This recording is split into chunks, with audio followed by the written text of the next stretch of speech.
ഇന്ന് ഞാൻ ഉണ്ടാക്കാൻ പോകുന്നത് ടീ കേക്ക്. ഇത് മുട്ട ചേർത്തിട്ടാട്ടോ ഉണ്ടാക്കുന്നത്. അതുപോലെ ഇത് ഉണ്ടാക്കാൻ വേണ്ടി ഞാൻ ഓവനോ കുക്കറോ ഒന്നുമല്ല യൂസ് ചെയ്യുന്നത്, സോസ് പാൻ്റെ അകത്താട്ടോ ഉണ്ടാക്കുന്നത്. ഇത് വളരെ എളുപ്പമായിട്ട് നമുക്ക് ഉണ്ടാക്കിയെടുക്കാൻ പറ്റും. ഇത് ഞാൻ പറയുന്ന അളവിലാണ് നിങ്ങളത് ഉണ്ടാക്കുന്നതെന്നുണ്ടെങ്കിൽ നല്ല പെർഫെക്റ്റ് ആയിട്ടുള്ള സോഫ്റ്റ് ആയിട്ടുള്ള സ്പോഞ്ചി ആയിട്ടുള്ള ടീ കേക്ക് നിങ്ങൾക്ക് കിട്ടും കേട്ടോ. ഫ്രണ്ട്സ്, എൻ്റെ പേര് രഞ്ജിഷ മുരളി. എല്ലാവർക്കും സിമീസ് നാടൻ കിച്ചണിലേക്ക് സ്വാഗതം.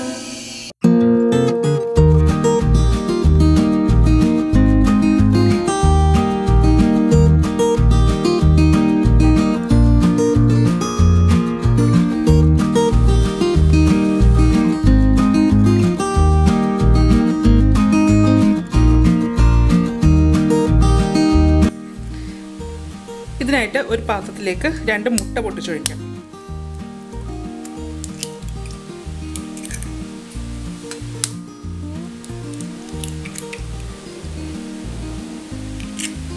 ഇതിലേക്ക് ഒരു നുള്ള് ഉപ്പ്, 1/2 ടീസ്പൂൺ വാനില എസൻസ് ഇതുകൂടെ ചേർത്തിട്ട് ഇത് നന്നായിട്ടൊന്ന് അടിച്ചു കൊടുക്കാം.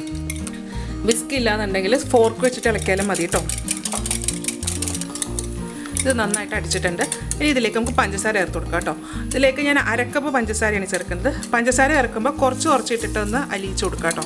മൊത്തത്തിലിട്ടിട്ട് അടിച്ച് ഇതാക്കരുത്. ആദ്യം കുറച്ചിടുക, എന്നിട്ട് അതൊന്നൊന്ന് അലിഞ്ഞ് വരണം. അതിനുശേഷം അടുത്തത് നല്ല പോലെ ഇത് പതഞ്ഞ് വരണം കേട്ടോ. അതും അലിഞ്ഞിട്ടുണ്ട്. ഇനി ബാക്കിയും കൂടെ പഞ്ചസാര ചേർക്കാം.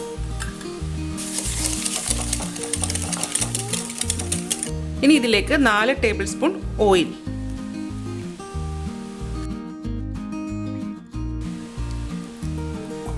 ഓയിൽ ഒഴിച്ചതിന് ശേഷം വീണ്ടും ഇത് നേരത്തെ പോലെ തന്നെ ഒന്നും കൂടെ നന്നായിട്ട് അടിച്ച് പതപ്പിച്ചെടുക്കാം. ഇപ്പോൾ എണ്ണയും കൂടെ ചേർത്തിട്ട് നന്നായിട്ട് ഇത് അടിച്ചെടുത്തിട്ടുണ്ട്. ഇപ്പോൾ ഇതുപോലെ ആയിട്ടുണ്ട്. ഇനി ഇതിലേക്ക് നമുക്ക് ഡ്രൈ ഇൻഗ്രീഡിയൻസ് ചേർക്കാം. ഒരു അരിപ്പ പാത്രം വെക്കുക. അതിലേക്ക് 1 കപ്പ് മൈദ, ഇത് 250 ml ഒരു കപ്പാട്ടോ. ഇതിലേക്ക് 1 teaspoon baking powder, 1/2 teaspoon baking soda. ആദ്യം ഇതൊന്ന് മിക്സ് ചെയ്യാം.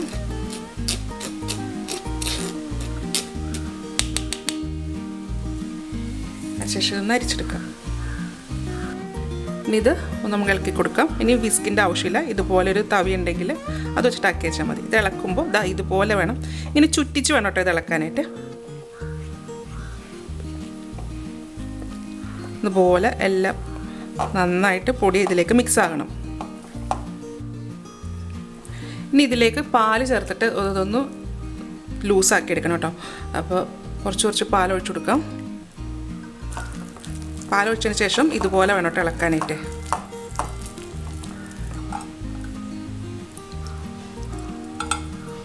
ഇനി ഇതെല്ലാം കൂടെ നന്നായിട്ടൊന്ന് മിക്സായിട്ട് വരണം. കട്ടയൊന്നും ഇല്ലാത്ത രീതിയിൽ ഇത് നന്നായിട്ടൊന്ന് മിക്സ് ചെയ്തെടുക്കാം. ഇത് നന്നായിട്ട് മിക്സ് ആയിട്ടുണ്ട് കേട്ടോ. ഇതിൽ ഞാൻ ചേർത്തേക്കുന്നത് 1/3 കപ്പ് പാലാണ്, 80 ml കേട്ടോ. അപ്പോൾ എൻ്റെ മാവ് ഇപ്പോൾ ഇതാണ് അതിൻ്റെ കൺസിസ്റ്റൻസി. ഒരു റിബൺ കണക്കാട്ടോ വരേണ്ടത്. ഇതുപോലെ ഇത് മതി. ഇനി ഒരുപാട് ഇട്ടിട്ട് അടിച്ച് അങ്ങോട്ട് പതപ്പിക്കേണ്ട ആവശ്യമൊന്നുമില്ല. നമ്മൾ ഓൾറെഡി മുട്ട നല്ലതായിട്ട് പതപ്പിച്ചെടുത്തിട്ടുണ്ട്. ഇനി ഒരു സോസ് പാൻ എടുക്കുക. ഈ സോസ് പാനിലാണ് ഞാനിത് ഉണ്ടാക്കുന്നത് കേട്ടോ. ഇതിലേക്ക് കുറച്ച് ഓയിൽ ഒഴിച്ചു കൊടുക്കാം. അതിനുശേഷം ഈ ഓയിൽ എല്ലായിടത്തും സോസ് പാനിലൊന്ന് പറ്റിച്ചു കൊടുക്കുക. സൈഡിലും എല്ലായിടത്തും പറ്റിക്കണം കേട്ടോ. അപ്പോൾ ഇത് ഒട്ടിപ്പിടിക്കാതിരിക്കാൻ വേണ്ടിയിട്ടാണ്. ഇനി ഇതിലേക്ക് ബട്ടർ പേപ്പർ ഇട്ട് കൊടുക്കാം. പേപ്പർ ഇട്ട ശേഷം അതിൻ്റെ പുറത്ത് ഒന്ന് കുറച്ച് എണ്ണയൊന്ന് തടവി കൊടുക്കാം കേട്ടോ. ഇനി ഇതിലേക്ക് നമ്മൾ കലക്കി വെച്ചിരിക്കുന്ന ആ ബാറ്റർ ഒഴിച്ചു കൊടുക്കാം.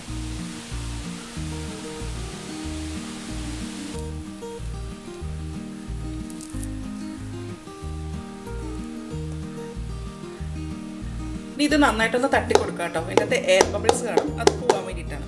2-3 പ്രാവശ്യം ഇങ്ങനെ തട്ടി കൊടുക്കും. ഈ സോസ് പാൻ വെക്കുന്നത് നേരെ സ്റ്റൗവിലേക്കല്ല, ഒരു തവയുടെ മുകളിലോട്ടാട്ടോ വെച്ച് കൊടുക്കുന്നത്. അപ്പോൾ ഞാൻ തവ ചൂടാക്കാൻ വെച്ചിട്ടുണ്ട്. ഇതൊരു 2 മിനിറ്റ് നന്നായിട്ടൊന്ന് ചൂടായിട്ട് വരണം. ഇപ്പോൾ സ്റ്റൗവിൻ്റെ ഫ്ലെയിം നല്ല ഹൈ ആയിട്ടാണ് കിടക്കുന്നത്. ഈ തവ നന്നായിട്ട് ചൂടായിട്ടുണ്ട് കേട്ടോ, നല്ല ചൂട് വരുന്നുണ്ട്. ഇനി ഇതിൻ്റെ മുകളിലേക്ക് ഈ സോസ് പാൻ വെച്ച് കൊടുക്കാം. അതിനുശേഷം ഇതൊന്ന് അടച്ചു വെക്കാം.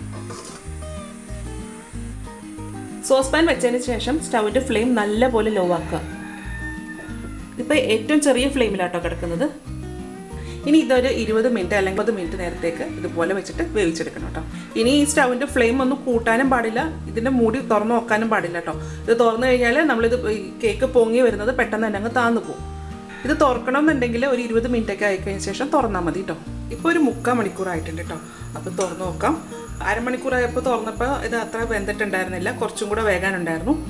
ഇനി ഇത് കുത്തി നോക്കാം. ഇതിലൊന്നും ഒട്ടും മാവ് പറ്റിയിട്ടില്ല കേട്ടോ.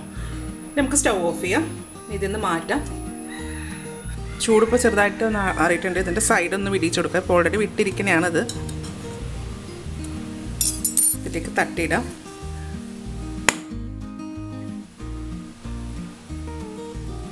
പെർഫെക്റ്റ്.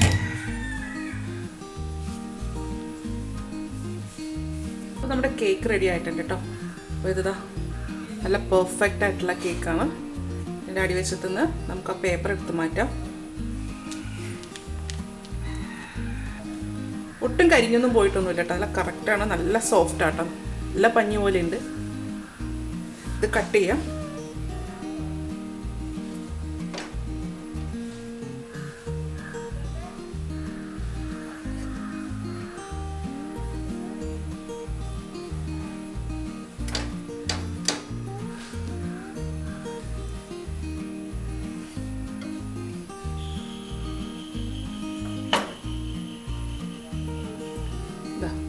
ഇതുപോലെയാണ് ഇതിരിക്കുന്നത്. നല്ല സോഫ്റ്റ് ആയിട്ടാണ്. നല്ല ചൂടുണ്ട്. അപ്പോൾ ഇതെല്ലാവരും ഒന്ന് ഉണ്ടാക്കി നോക്കൂട്ടോ. ഇതുപോലെ കേക്ക് എളുപ്പമല്ലേ ഉണ്ടാക്കാനായിട്ട്. ഉണ്ടാക്കി നോക്കിയിട്ട് ഇതിൻ്റെ അഭിപ്രായം എൻ്റെ കമൻറ്റ് ബോക്സിൽ ഇടുക. എൻ്റെ ചാനൽ ആദ്യമായിട്ടാണ് കാണുന്നതെങ്കിൽ സബ്സ്ക്രൈബ് ചെയ്യുക. വീഡിയോ ഇഷ്ടമായിരുന്നുണ്ടെങ്കിൽ ലൈക്ക് ചെയ്യുക, ഷെയർ ചെയ്യുക. അപ്പോൾ ഇനി അടുത്ത ദിവസം അടുത്ത റെസിപ്പി ആയിട്ട് കാണാം. Thank you.